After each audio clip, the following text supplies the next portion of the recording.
மேஷராசிக்காரர்களுக்கு என்ன பலன்கள் ஏற்படும்? மேஷராசிக்காரர்களை பொறுத்த வரைக்குமே ராசியிலே 5 கூடிய சூரியன் உச்சம் பெற்றிருக்கிறார்.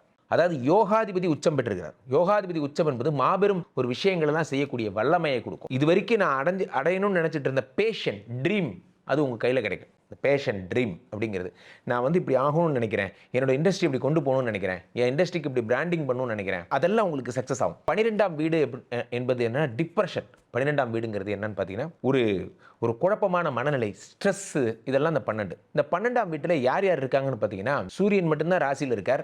இந்த பக்கம் சுக்கிரன் உச்சம் பெற்று இருக்கார், ராகுவும் அதே மாதிரி புதனும் சனியும் இருக்கிறார்கள். இவர்கள் அத்தனை பேரும் 12ஆம் வீட்டில் இருக்காங்க. 12ஆம் வீட்டில் இருக்கிறதுனால உங்களுக்கு 7.5 சனி ஸ்டார்ட் ஆயிடுச்சு. 7.5 சனி வந்துருச்சு. அதனால தேவையில்லாமல் யாருக்கா ஜாமீன் கையெழுத்து போடுறாங்க, என் நண்பன், என் உயிர், என்னை விட்டு எங்கேயும் போக மாட்டேன். தயவுசெய்து இந்த கற்பனை கதைகள்லாம் நம்பாதீங்க. ஒன்றும் இதெல்லாம் ஒரு கான்செப்டே கிடையாது.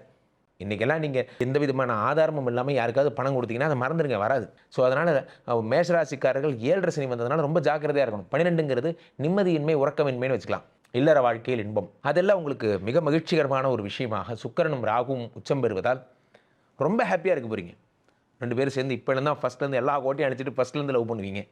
செவ்வாய் வந்து என்ன அப்படின்னு பார்த்தீங்கன்னா உங்களுக்கு பணம் தர்ற உங்களுக்கு உடல்நிலை, அந்த உடல்நிலை வந்து சரியாகும். டிப்ரெஷனு, அந்த மாதிரி அனிமிக் சம்மந்தப்பட்ட பிரச்சனைகள் இருக்கிறவங்களுக்கெல்லாம் உடல்நிலை சரியாகும். பணவரவு அதிகமாகும். 2ஆம் வீட்டு குரு வந்து சேர்ந்து செயல்படுறார். நல்ல விஷயங்கள் எல்லாம் ஏற்பட போகிறது. அதனால் மேஷராசிக்காரர்களுக்கு அமோகமாக இருக்கிறது.